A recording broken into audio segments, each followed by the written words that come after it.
యేసు యొక్క పరిశుద్ధ నామములో కూడుకున్న మీ అందరికీ నా నిండు వందనాలండి.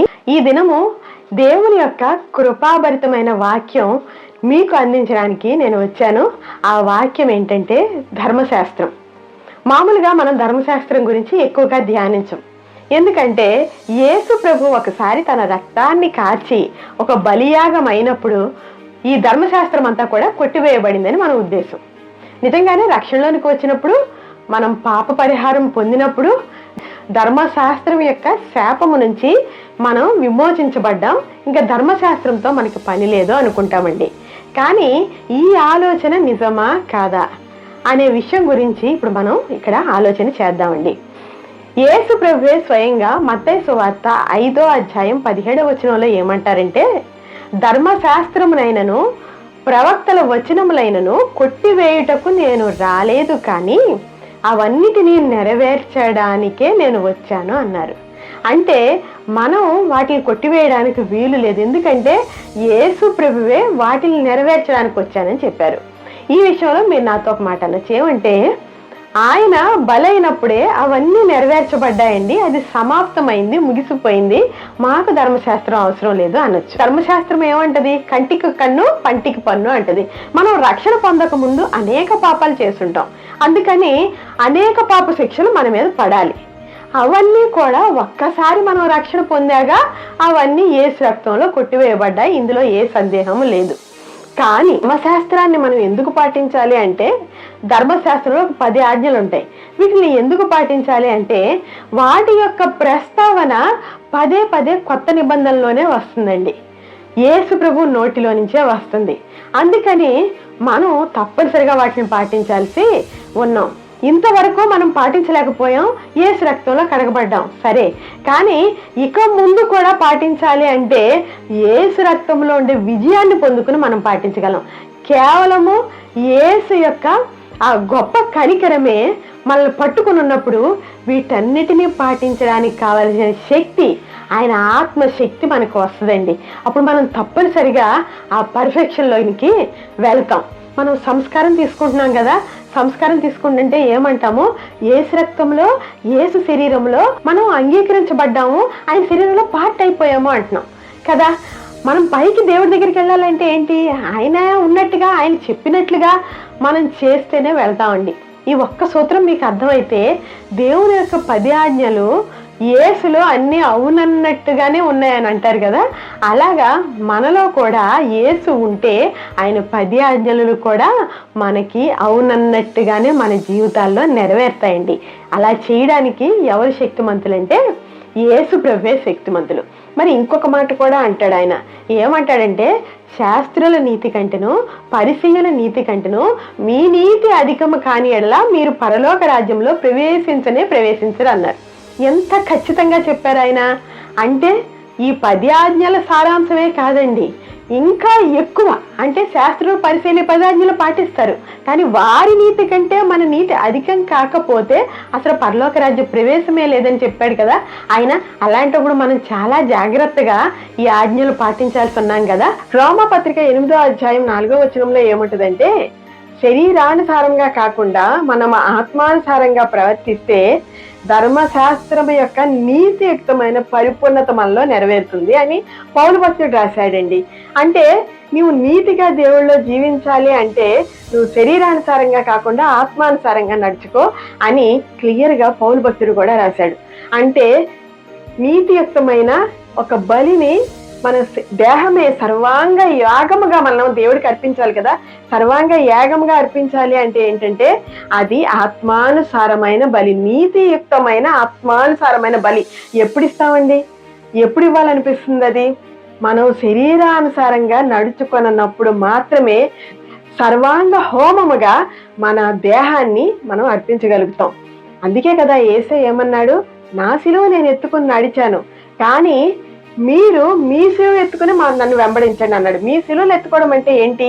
మీరు కూడా సిలువ మీద ఉన్నట్టుగానే ఈ శారీరక క్రియలను చంపివేసి ఆత్మానుసారంగా నడుచుకుంటే తప్పనిసరిగా నన్ను చేరుకుంటారు అని దేవుడు అక్కడ మనకి చెప్పే ఆయన నిర్గమం జరిగింది. అందుకనే ఈ నిర్గమాకాండంలో ఉండే 20వ అధ్యాయంలో ఉండే ఈ 10 ఆజ్ఞల సారాంశం చెప్తాను, దాని ప్రాముఖ్యతను నేను ఇప్పుడు చెప్తాను. మీరు తప్పనిసరిగా వాటిని పాటించడానికి, అనుసరించడానికి, మీ జీవితంలో వాటిని అప్లై చేసుకుని ఇతరులకి మీ జీవితాన్ని సాక్షులుగా ఉండడానికి అవి మీకు తప్పనిసరిగా ఉపయోగపడతాయి. మొదటి ఆజ్ఞగా చూస్తే, నీ దేవుడైన యెహోవానగు నన్ను తప్పితే ఇంకా ఎవరిని కూడా నీవు పూజింపకూడదు అని ఉంటుంది. దీని విషయానికి వస్తే ఇదే అంశం మనకి యేసు ప్రభు మత్తయి సువార్త 4వ అధ్యాయంలో సాతాను చేసే శోధనలో కూడా ఆయన వాటిని జయించడానికి ఈ వాక్యాన్ని ఆయన చెప్పడం జరుగుతుంది. అదేంటంటే, సైతాను 40 దినాల ఉపవాస ప్రార్థన తర్వాత యేసు ప్రభువును శోధించడానికి యేసు ప్రభు ముందుకి సైతాన్ రావడం జరుగుతుంది. అప్పుడు ఈ లోక రాజ్యాలన్నీ చూపించాడంట. చూపించి, నన్ను గనక మ్రొక్కితే, నా పాదాలకి నమస్కరిస్తే ఈ లోక రాజ్యాల వైభోగం అంతా కూడా నీకు ఇస్తానని యేసు ప్రభుతో అనడం జరుగుతుంది. అప్పుడు ఆయన ఈ వాక్యాన్నే ఉచ్చరించి, సాతానా నా వెనుకకు పొమ్ము, నీ దేవుడైన యెహోవాని తప్పితే ఇంకా దేనికి కూడా మ్రొక్కవద్దని దేవుడు చెప్పాడని కోట్ చేసినప్పుడు సైతాన్ అపవాది పారిపోయాడంట, మళ్ళీ రాకుండా. ఇట్లాంటి మంచి వాక్యాన్ని మన జీవితాల్లో కూడా అప్లై చేసుకోవాలండి. ఎందుకు చేసుకోవాలి అంటే, పాత నిబంధనలోనే ఒక వ్యక్తిని మీకు పరిచయం చేస్తాను. ఆయన ఎస్తేరు గ్రంథంలో ఉంటాడు. ఆయన పేరు మొర్దెకై. ఈ మొర్దెకై ఆయన చెరసాలలో ఉంటాడు దాదాపు. అంటే చెర అంటే నిజంగా చెర కాదు, కానీ అదొక బానిసత్వపు బ్రతుకు. ఎందుకంటే యూదులందరినీ బబులోనికి, చెరలోనికి తీసుకుని వెళ్ళిపోతారు. అంటే వారి బానిసలే యాక్చువల్గా. వారు ఏదో చిన్న చిన్న ఉద్యోగాల్లో అక్కడ ఉంటారు. మీరు ఎక్కడైనా ఉద్యోగం చేసేటప్పుడు అండి మీకు కొంత శోధన వస్తుంది. ఆ శోధన ఏంటో చెప్పమంటారా? భయంకరమైన శోధన అది. నీవు రక్షణ పొందావు, యేసయ్యే దేవుడని తెలుసుకున్నావు, కానీ అక్కడ ఉన్న అధికారులు ఎవరున్నారో వారికి లోపడితే నా జీవితం బాగుంటుంది కదా, నా జీవితానికి బత్యానికి ఏ లోపము జరగదు కదా అని నువ్వు అక్కడున్న అధికారుల్ని దేవుళ్ళలాగా, అంటే నువ్వు మొక్కద్దు మొక్కకూడదు అని కాదు, చెప్పాలి, నీ గుడ్ మార్నింగ్ చెప్పాలి, విష్ చేయాలి, మనం మర్యాద చేయాలి, కానీ వారి ప్రేపకంతోనే నేను నా జీతభత్యాన్ని సంపాదించుకుంటాను అనే ఒక శోధనలో నీవు పడిపోతావు. అందుకని నేను మొర్దెకైని ఎగ్జాంపుల్గా మీ ముందుకి తీసుకొచ్చాను. అహష్వేరోషు అనే రాజు, ఆయన హిందూ దేశం మొదలుకొని కూషు దేశం వరకు అంత పెద్ద రాజు అంట. అంత ఏరియాని పరిపాలించిన చరిత్రలో ఉన్న రాజు గురించి చెప్తున్నాను. ఈ అహష్వేరోషు రాజు హిందూ దేశం అంటే ఇండియా అండి, కూషు దేశం అంటే ఇథియోపియా, అంత వైడ్ ఏరియా అంతా కూడా ఆయన పరిపాలించడం జరుగుతుంది. అటువంటి గొప్ప రాజు యొక్క ప్రధాని పేరు హామాను. ఆయన చేసిన మంచి పనులకో లేదంటే తనకి చేసిన ఒక శూర కార్యాలకో ఆ రాజుగారు మెచ్చుకొని అతను ప్రధానమంత్రిగా నియమించడమే కాక ఒక రాజు ఆజ్ఞ ఒకటి బయలుదేరింది. అదేంటంటే, ఈ హామాన్ని అందరూ కూడా ఘనపరచాలి, అందరూ మ్రొక్కాలి అని. ఎస్తేరు గ్రంథం 3వ అధ్యాయం 1వ వచనంలో గనక మనం చూసినట్లయితే, ఈ సంగతులైన తర్వాత రాజైన అహష్వేరోషు హామానును గణపరిచి వానిని హెచ్చించి వాని పీఠమును తన దగ్గరనున్న అధిపతులందరికంటే ఎత్తుగా ఉంచెను. కాబట్టి రాజు గుమ్మమునున్న రాజసేవకులందరూ రాజాజ్ఞానుసారముగా మోకాళ్ళుని హామానుకు నమస్కరించి మొర్దెకై వంగకయు నమస్కారము చేయకయు నుండగా, మీరు ఇక్కడ గమనిస్తే రాజు హెచ్చించిన ఆయనకి రాజాజ్ఞ చొప్పున అందరూ నమస్కరిస్తున్నారు, కానీ మొర్దెకై అనే ఆయన నమస్కారమే చేయటం లేదంట. ఈ విషయాన్ని హామాను గమనించాడు అనుకున్నారా? కాదండి. హామానుకి వీళ్ళే వెళ్ళి చెప్తారు. ఎవరు? చూసిన వాళ్ళు వెళ్ళి, నీకు ఒక ఆయన మొక్కటం లేదు అని అతనికి చెప్పినప్పుడు అతను ఒక మాట అనుకుంటాడు. అదేంటంటే, ఒక్క మొర్దెకైని చంపితే ఏముంది, అతడు యూదుడైనందున అతను మొక్కట్లేదు అని చెప్పారు కదా, అందుకని యూద జాతిని నశింపజేద్దాం అనుకున్నాడు. మీకు అంత శోధన వచ్చిందండి? చెప్పండి. మీరు మీ పై వాళ్ళ మీద ఆధారపడి వాళ్ళను ముఖస్తుతి చేసి వారి ద్వారా వచ్చిన కొన్ని బెనిఫిట్స్ పొందకపోతే మీకు ఇంత నష్టం వచ్చిందా? మీరు మీ జనాంగాలందరూ కూడా నశించిపోతారా? చంపివేయబడతారా? అప్పుడు హామాను ఒక ఆజ్ఞ తీసుకొస్తాడు. అదేంటంటే, మొత్తం వీళ్ళ జాతిని అంతటిని చంపివేయండి అని. అంత వచ్చిందండి మీకు? రాలేదు కదా. అయినా సరే మీరు దేవుని వైపు చూడకుండా ఈ అధికారుల వైపు చూస్తున్నారు కదా.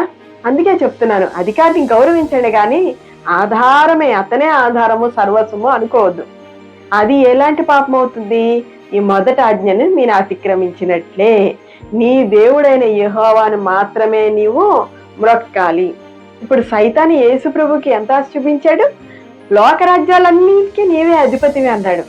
అతని చేతిలో ఉంది. నిజంగానే ఆదాము తప్పు చేసి సైతానికి ఇచ్చేశాడు కదా లోకరాజ్యాల పవర్ అంతా. ఈ లోకాధికారి ఎవరు? అపవాది వస్తున్నాడు అని యేసు ప్రభు కూడా అంటాడు కదా. అలాంటి అధికారం కలిగిన సైతాను అబద్ధంగా చెప్పలేదండి, నిజంగానే చెప్పాడు. కానీ యేసయ్య లోబడలేదు కదా. సిలువ వరకు కూడా ఎటువంటి తప్పు ఆయన చేయలేదు కదా. సిలువ మరణంలో కూడా ఏమన్నాడంటే అధికారి అయిన పిలాతు, ఇతనిలో నాకు ఏ తప్పు కనబడటం లేదు అంటాడు. అంటే మీ ధర్మశాస్త్ర ప్రకారం మీరు తీర్పు తీర్చుకోండి అంటే, వాళ్ళు ధర్మశాస్త్ర ప్రకారంగా కూడా ఆయనలో ఏ తప్పు లేదు. మరి మీరు ఆయనలో పాలుపప్పులు తీసుకుంటున్నారంటే మీరు కూడా నడవాలి కదండి. మీ హృదయంలో ఎవరికి మొక్కుకుంటున్నారు? మీ హృదయంలో ఎవరైతే నాకు ఉంటే మంచిది అనుకుంటున్నారు? ఎవరికి నేను సేవ చేస్తే నా జీవితం మెరుగ్గా ఉంటుంది అనుకుంటున్నారు? హామాను ఎంతో గొప్ప అధికారి. మొర్దెకైతో పోల్చుకుంటే మొర్దెకై ద్వారపాలకుడు లాగా అక్కడ నిలబడేవాడు అంతే, ద్వారం దగ్గర. అలాంటి సేవకుడు ఒక గొప్ప రాజు యొక్క అధికారాన్ని పొందిన గొప్ప హామాన్ని మ్రొక్కకుండా ఉన్నాడండి. అది నచ్చలేదు హామానికి. అలా అని దేవుడు వదిలేశాడా? మీరు ఎస్తేరు గ్రంథం ఒకసారి చదవండి. అతను ఎన్ని ప్రయత్నాలు చేసినా కూడా యోధా జాతిని గాని, ఈ మొర్దెకైని గాని, మొర్దెకై యొక్క కుమార్తె అయిన ఎస్తేరుని గాని అతడు ఏమీ చేయలేకపోయాడండి. ఎందుకంటే అక్కడ దేవుని యొక్క గొప్ప హస్తం తన కొరకు నిలబడిన ఆ యొక్క తన బిడ్డను కాపాడుకోవడానికి హస్తం అద్భుతంగా పనిచేస్తుంది. మీరు ఎస్తేరు గ్రంథంలోనే చూస్తే ఆఖరిగా 4వ అధ్యాయానికి వచ్చేస్తే ఏ ఉరికాయ మీద అయితే ఈ మొర్దెకైని ఉరితీయాలనుకున్నాడో ఆ ఉరికాయ మీద హామాను చనిపోవడం, మొర్దెకైని ప్రధానమంత్రిగా రాజు నియమించడం జరుగుతుంది. ఇటువంటి గొప్ప చరిత్ర మొర్దెకై సంపాదించుకున్నాడండి. గొప్ప సాక్ష్యం మొర్దెకై సంపాదించుకున్నాడు. ఇది కథ కాదండి, ఒక చరిత్రను నేను ముందు పెడుతున్నాను. అహష్వేరోషు రాజ్యం తెలుసు, హామాను తెలుసు, అన్నిటికీ చరిత్ర సాక్ష్యం ఉంది. అందుకనే ఒకరి జీవితంలో దేవుడు గొప్ప అద్భుతాలు చేసి ఒకరి జీవితాన్ని వదిలిపెట్టే దేవుడు కాదు. అందుకని మొదటి ఆజ్ఞని మనం తప్పనిసరిగా పాటిద్దాము. దేవుడిచ్చే ఘనత తలగా ఉంచుతాడు కానీ తోకగా ఉంచడంట. మనల్ని దేవుడు తప్పనిసరిగా అధిపతిని చేసి ఎక్కడైతే నువ్వు కించపరచబడ్డావో, ఎవరైతే వాళ్ళని స్తుతించకుండా దేవుణ్ణి స్తుతించామని, ఈ యొక్క యేసు ప్రభువునే మొక్కామని ఎవరైతే నిన్ను నిందించారో వాళ్ళ ముందే నీ తల ఎత్తుగా ఎత్తుతాడండి దేవుడు. 2వ ఆజ్ఞను మనం గమనిస్తే, మీరు విగ్రహమును చేసుకొనకూడదు, పూజింపకూడదని నిర్గమాకాండం 20వ అధ్యాయంలో ఉంటుందండి. దీనికి ఇదంతా పాత నిబంధన అండి, అది మనకు వర్తించదు అనుకోవడానికి లేదండి. పౌలే దీన్ని 1 కొరింథీ పత్రిక 10వ అధ్యాయంలో చెప్తాడు. ఏమని చెప్తాడంటే 14వ వచనంలో, విగ్రహారాధనకు దూరంగా పారిపోండి అంటాడు. కొన్నండి ఎక్కువగా ఎదిరించండి అంటారు కొన్ని పాపాలు, కానీ కొన్ని పాపాలకి పారిపోమంటాడు. అది వ్యభిచారం అని, ఇలాంటి వాటన్నిటికీ ఇప్పుడు యోసేపు వ్యభిచారానికి పారిపోయాడు. అలాగే విగ్రహారాధనకి దూరంగా పారిపోండి అంటున్నాడు. అక్కడే నిలబడి నేను మ్రొక్కను అనకుండా మీరు అసలు దూరంగా వెళ్ళిపోండి అంటాడు. సరే, మేము విగ్రహాలకి దగ్గరికి వెళ్ళటం లేదండి, కానీ వారే ప్రసాదాలు తీసుకొచ్చి, ఆ విగ్రహాలకు అర్పించిన ప్రసాదం తీసుకొచ్చి మా వర్కింగ్ ప్లేస్లో కానీ ఎక్కడైనా మేము కొంతమంది కూడుకుని ఉన్నప్పుడు మమ్మల్ని శోధిస్తున్నారు. మేము తినకపోతే మా మీద వాళ్ళు కోపం పెట్టుకుంటున్నారు. ఈ శోధన మీకు వచ్చిందండి? దాదాపు నిజ క్రైస్తవులు ప్రతి వాళ్ళకి వస్తుందండి ఈ శోధన. ఈ శోధన గురించి మనకి పౌలు భక్తుడే ఏం చెప్తున్నాడో నేను చెప్తాను. మనం సంస్కారం తీసుకుంటున్నామండి. తీసుకుంటుంటే ఏంటి? యేసు ప్రభు యొక్క రొట్టె ద్రాక్షారసం, అంటే ఆయన బల్లలో పాలు పంపులు తీసుకుంటున్నాం. ఆ బల్లలో పాలు పంపులు చేసుకున్న వాళ్ళం విగ్రహాలకి బలిపీఠం మీద అర్పించిన వాటిలో రెండిట్లో మీరు ఎలా పాలు పంపులు తీసుకుంటారు? యేసు ప్రభు కూడా అన్నాడు కదా, 2 నావల ప్రయాణం అయితే మునిగిపోతారు, వెచ్చగానన్నా ఉండండి, చల్లగానన్నా ఉండండి, లేకపోతే ఊసేస్తానని స్వయంగా యేసయ్య చెప్పాడండి. ఇలాంటప్పుడు విగ్రహార్పితాలు తినడం మనకి రైటా తప్ప అనేది చక్కగా పౌలు భక్తుడు చెప్పేది తప్పనిసరిగా తీసుకోవద్దనే చెప్తున్నాడు. ఆ రిఫరెన్స్ కూడా మీకు బైబిల్లో నేను చూపిస్తాను. 1 కొరింథీ 10:18 గనక మనం చూస్తే, బలి అర్పించిన వాటిని తినువారు బలిపీఠముతో పాలివారు కారా? అన్ని విషయముల యందు నాకు స్వాతంత్రము కలదు గాని అన్నియు చేయదగినవి కావు. అన్నిటి యందు నాకు స్వాతంత్రము కలదు గాని అన్నియు క్షేమాభివృద్ధి కలుగజేయదు. మీరు దేవుని బలలోనూ అలాగా బలిపీఠం మీద అంటే విగ్రహాలకు అర్పించిన ఆ బలి యొక్క ప్రసాదం అవనండి ఏదైనా ఈ రెండిటిని తినకూడదు అని క్లియర్ గా ఈయన చెప్తున్నాడు.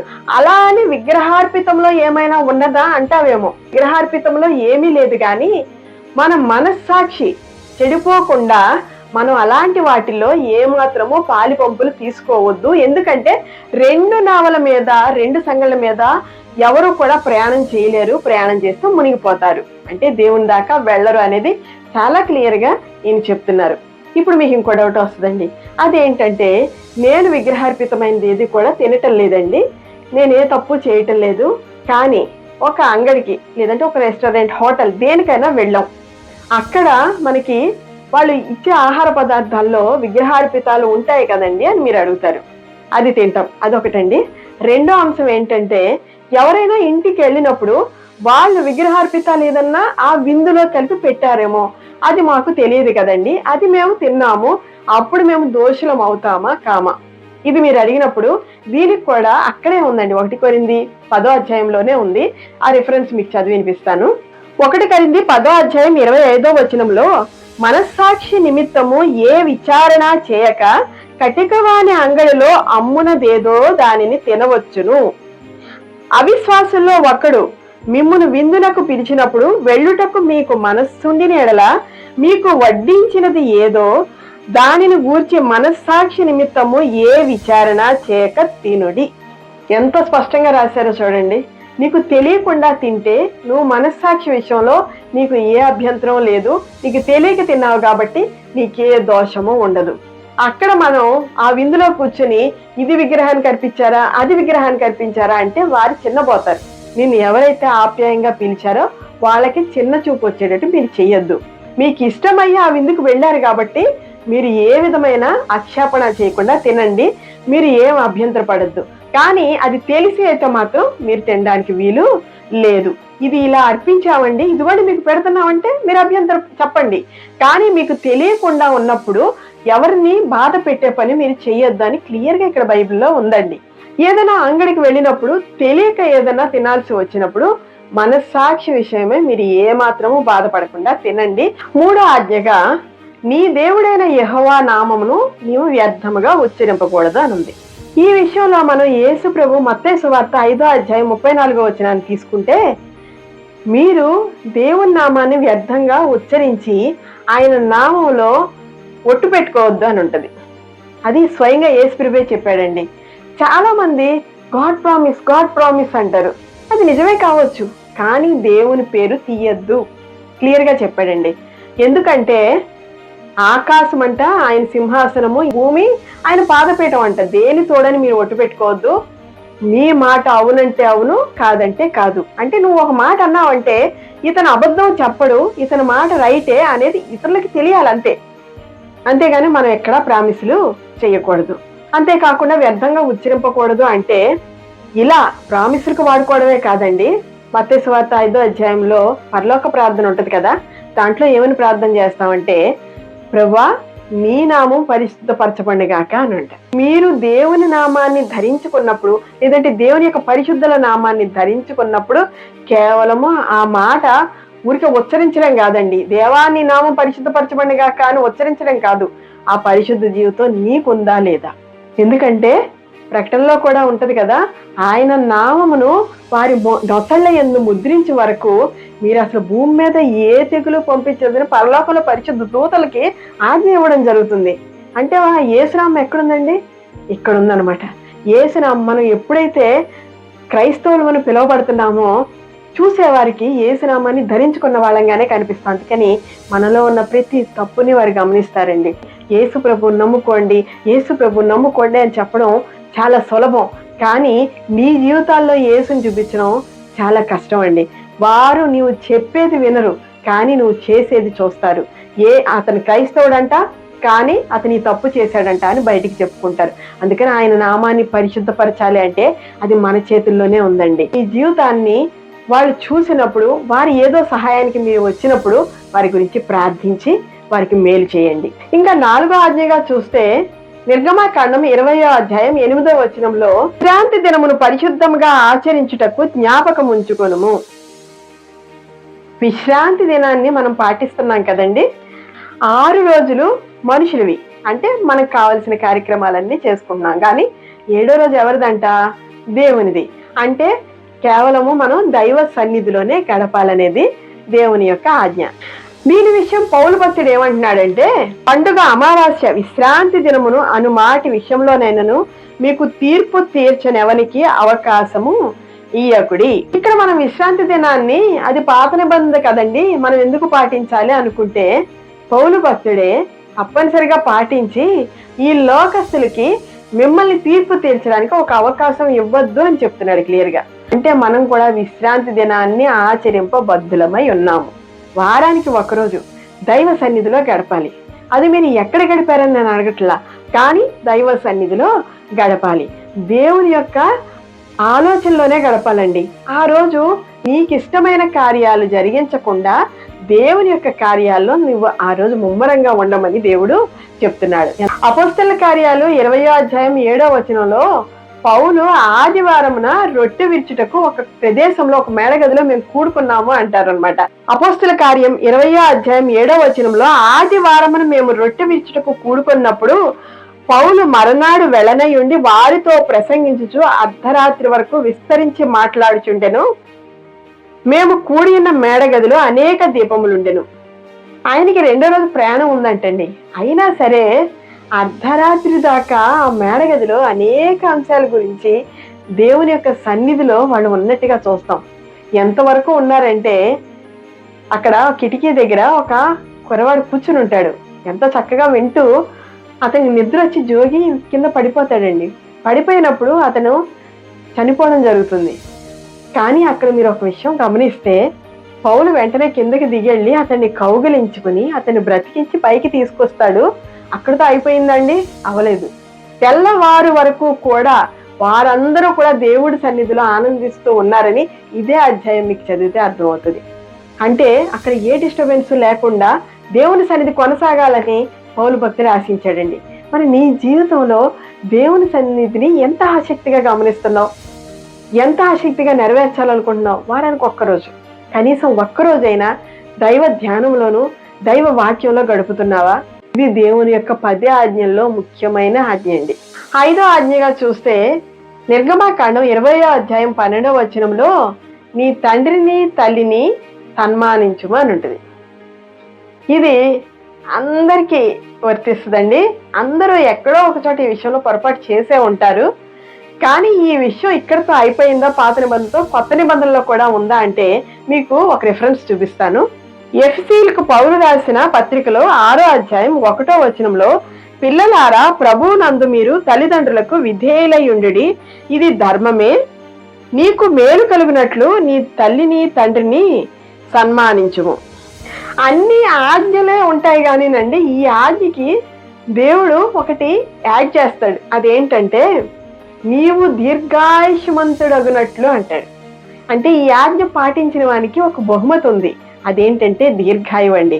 దీర్ఘాయువు కోసం ఎన్నో శ్రమలు పడుతుంటారు, ఎన్నో పాటిస్తూ ఉంటారు, ఎన్నో నియమాలు, చాలా కఠోరమైన నియమాలు పాటిస్తారు. కానీ బైబిల్లో ఏం రాయబడి ఉందండి? నీ తల్లిని నీ తండ్రిని సన్మానిస్తే నీకు దీర్ఘాయువు దేవుడిస్తాడు అని ఉంది కదా. అందుకని మనం పాటించాల్సిందేంటి? మన తల్లిదండ్రుల్ని సన్మానించడం. ఇది అంటే ఏంటండి? మదర్స్ డే, ఫాదర్స్ డే ఇలాంటివి చేయడమా? అది కాదండి నేను అనేది. వారు మనకి ఎంతో సేవ చేస్తున్నారు మన చిన్నప్పుడు. ఇప్పుడు వారు వృద్ధాప్యంలోనికి వచ్చినప్పుడు వారిని నీవు ఎంతవరకు చూసుకుంటున్నావు అనేది మాత్రం ఇక్కడ మీరు ఆలోచించుకోవాలి. ఇవాళ రేపు ఓల్డ్ ఏజ్ హోమ్స్ ఎక్కువైపోయినాయి. ఎందుకు ఎక్కువైపోయినాయి? తల్లి తండ్రి భారమని వాటిలో చేర్పించడం జరుగుతుంది. కానీ అందులో వారికి ఏమాత్రమూ ఆనందం ఉండదండి, ఏమాత్రమూ సంతోషం ఉండదు.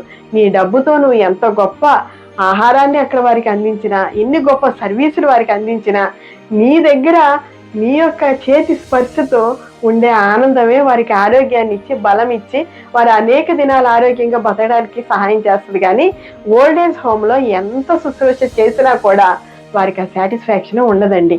అందుకనే నీవు నడవలేనప్పుడు, నీవు ఏమాత్రము తెలియని పరిస్థితిలో ఉన్నప్పుడు నీకు సేవ చేసిన తల్లిదండ్రులు నీవేం చేయాలంటే సన్మానించాలి. అప్పుడే నేను నీకు దీర్ఘాయువు దయచేస్తానని దేవుడు చెప్తున్నాడు.